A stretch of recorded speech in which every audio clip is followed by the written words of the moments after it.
Coach, there's so much going on, I'm not even sure, where to start today. 5-game winning streak. The last one, let's start with the last game, of course, against Texas Tech in Manhattan. You guys win 58-45.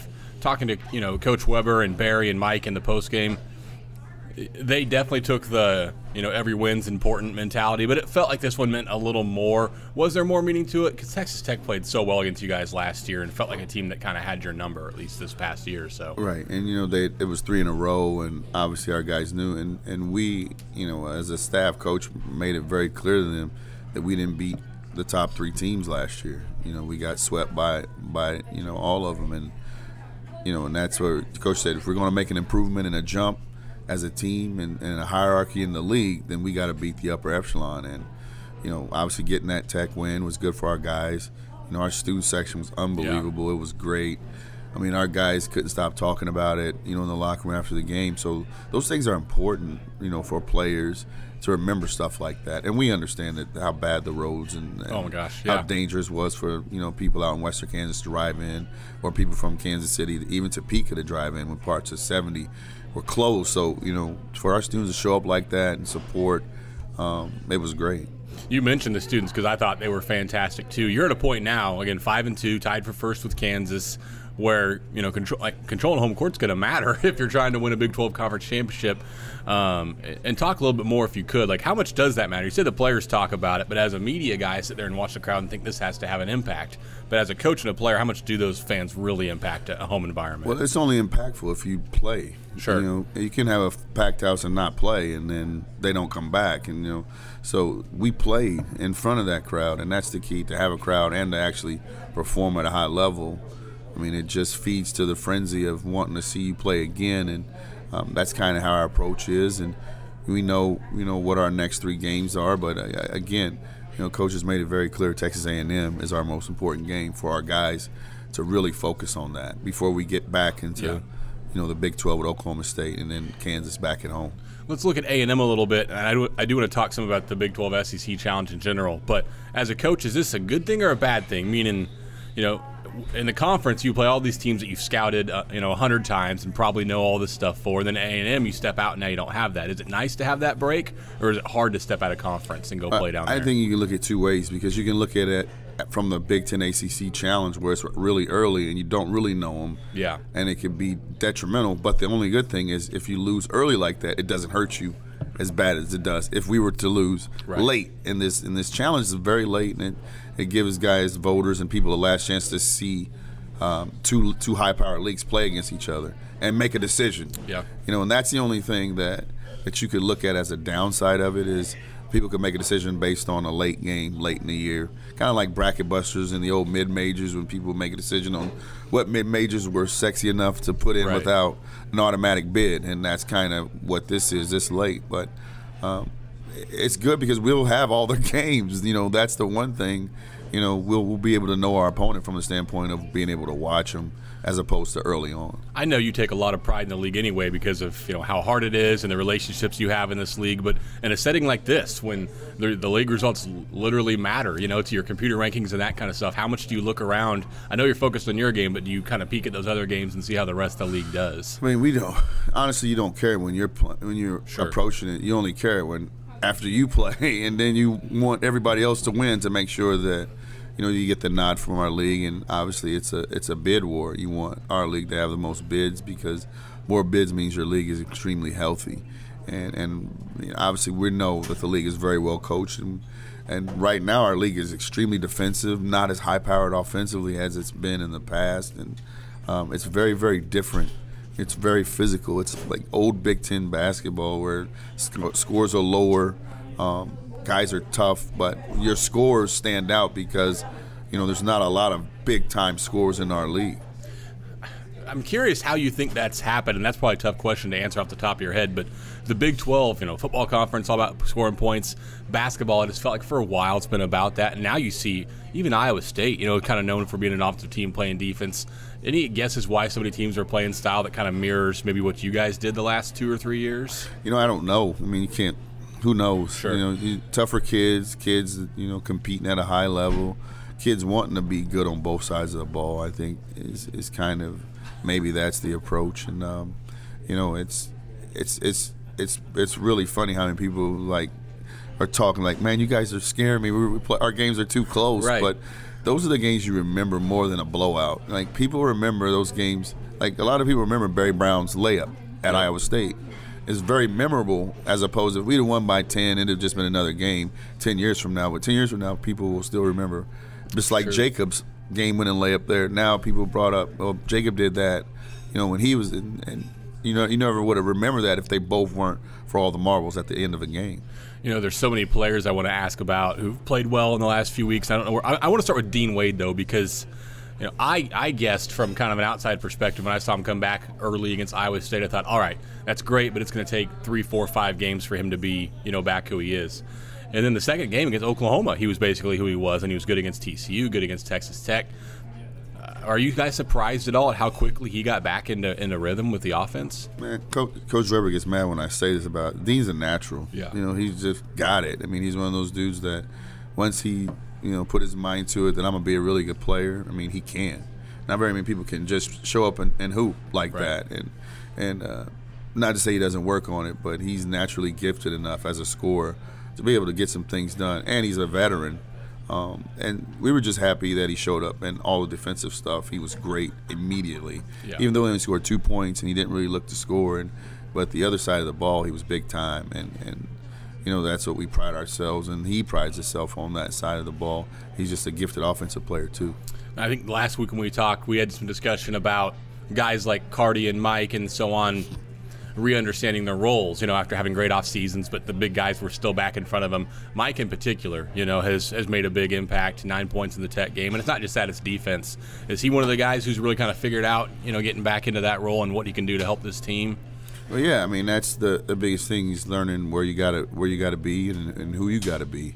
And show up, when it's time to show up, and Mike's done a great job of that. And he's very confident, cocky. He enjoys having the opportunity to make plays. What do people think of his half muscle shrug that he does? Well, guys, somebody on the team said he's putting on a backpack, so it's kind of funny. It's true. Looks like he's the backpack kid. So we make fun of it, and we like, you got to get a better celebration than that. But that's his celebration. I'm thinking, we talk all the time about guys getting healthier, guys understanding roles. Is this a good or a bad time to play basically 2 games in 2 weeks? And on one hand, you're red hot, so that's great. But two, you have guys like Cam and Dean and probably others, who are going to need to get healthy. Is it a good time to have a 2-game in 2 week stretch for you guys? I mean, I think now, as opposed to in the non-conference when we had those games at the end of the weeks, it's different now. We know we're in the league. We were still trying to figure some things out, and guys were a little bit dinged up then, and having too much practice with an older team. In the preseason, obviously, it didn't bode well with us. But right now, I think it's better for us to get healthy, continue to get healthy, work on some things, fine-tune some things, and just continue to get better. This may seem like a small question, but something I was interested in watching that Tech game was late in the first half, still a game in doubt. You guys put Sean Neal-Williams in for just a minute or two. But is that I know everything's on purpose, but is that a purposeful thing to show him what it's like to play in these kind of games? Or just show him how much trust you have in him? Because I think it was interesting to get him in when that game was still in doubt. Well, before we got Dean back, he was playing 11 minutes in the league.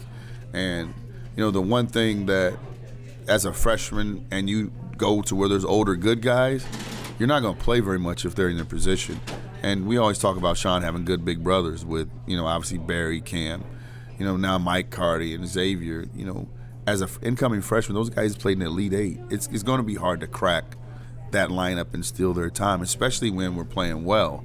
And, he's obviously for the future, but we know he's a really good player. And he has moxie. He's not scared. And, when you have a kid who's young who might not play and might play, and you talk about redshirting him, and we obviously talked about it, but he just kept fighting, and he didn't allow us to redshirt him early on because he was, we was like, wow, he's playing really well right now in limited minutes. So we know he's the future, and that's the way it is, when you're a freshman and you're on a good team.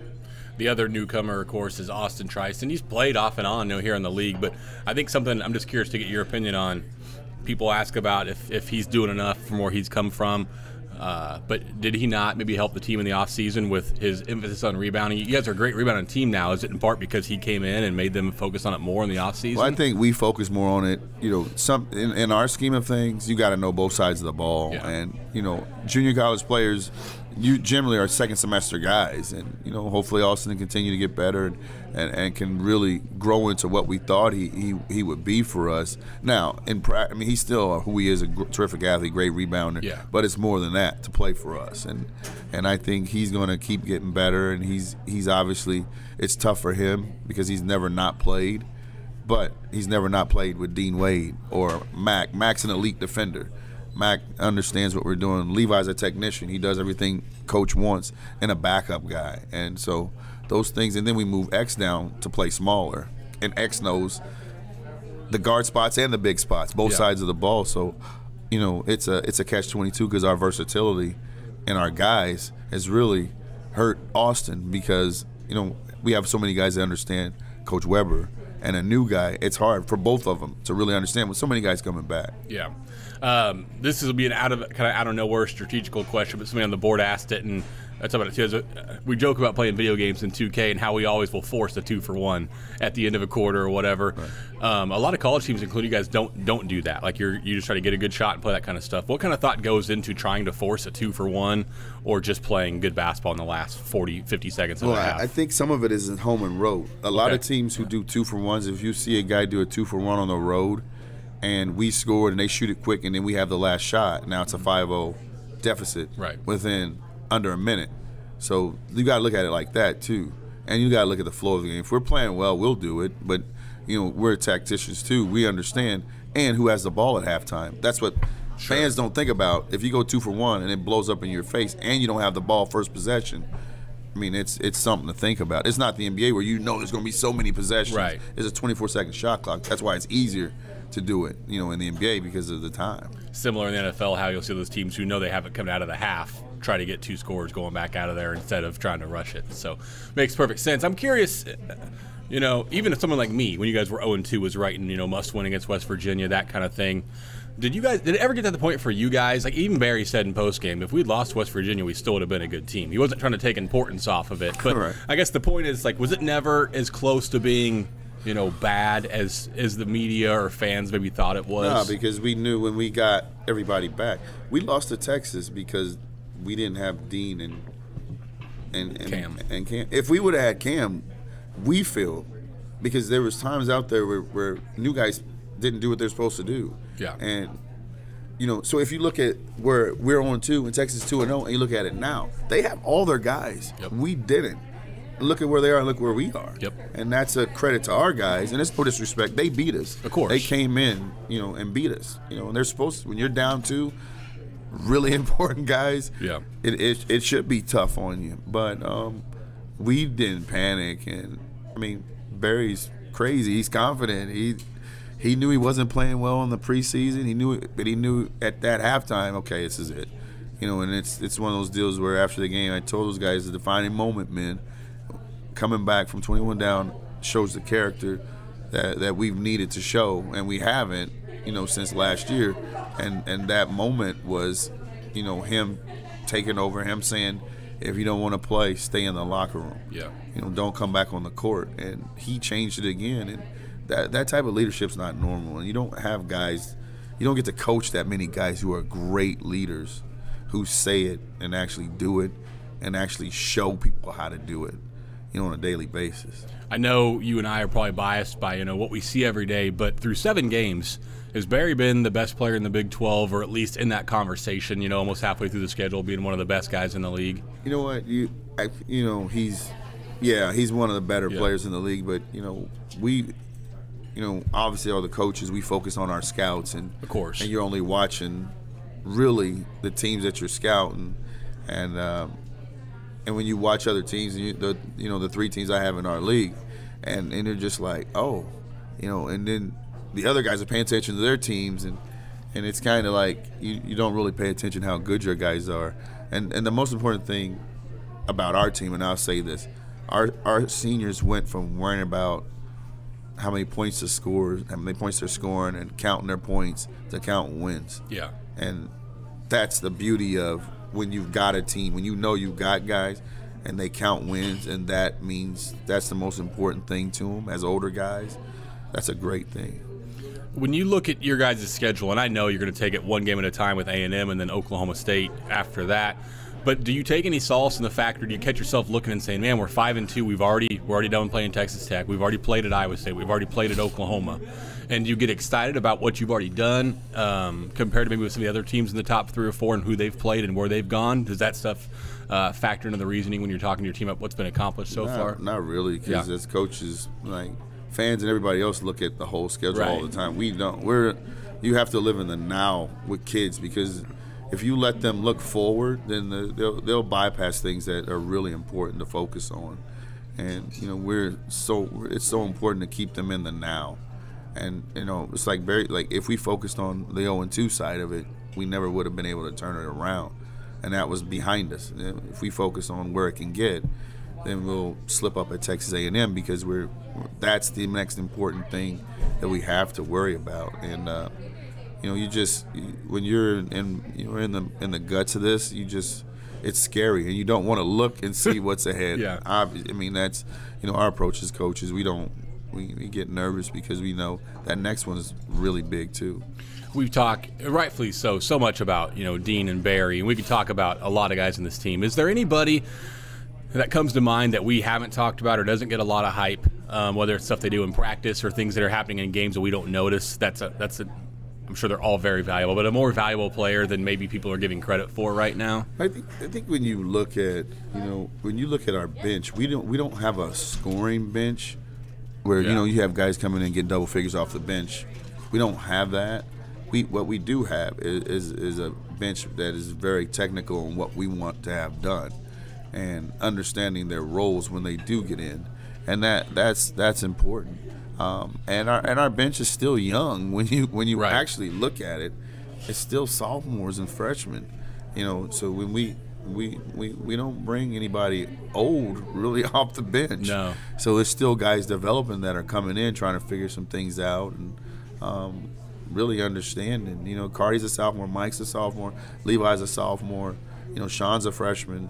James a sophomore. So we don't bring older guys off the bench, and as they get older, we know that they'll be able to score better just off of experience alone and improvement. But when you look at our starters and you look at how they're playing, Mac and X don't get as much pub as obviously, and Cam as the other two. But defensively, when you have a guy like Mac and a guy like Xavier who can completely, like Mooney didn't score on Xavier. Right. As soon as Xavier went out at the end of the game, we got it. He drives it immediately and gets a layup. He was relieved, man. Mac has the ability to cancel dudes out too, and when you can do that and you can make a score, realize, damn, I haven't scored this half. Yeah. Those things affect people and screw up the timing of a guy who's a rhythm player, who knows where he's going to get his points from, who knows where he likes to score from. Those guys, they don't let you do what you like to do. And then last question of the day, of course, you guys do play A&M on Saturday. We saw A&M in person in the same bracket when you guys were or in the same, at least, region, when you guys were playing the tournament last year, and they looked great, but a very different team than last year's from a personnel perspective. Right. For people who haven't watched them, what kind of challenge will they provide you guys? I mean, they're still long and athletic. They're an SEC team. Obviously, the pros are not there. Right. The big professional, big monsters that they had and what we saw them do to North Carolina. If that same team was back, we definitely would be worried. But I think they still have a guy who's at Baylor who understands our league as one of their main players, and they have very long guys. They have some fifth-year transfers, so we know that athletically and physically, from a run jump standpoint, from a physical length and talent, I mean they present a problem. Well, I appreciate it, Coach. Best of luck down in College Station. We'll see you here soon. Thank you.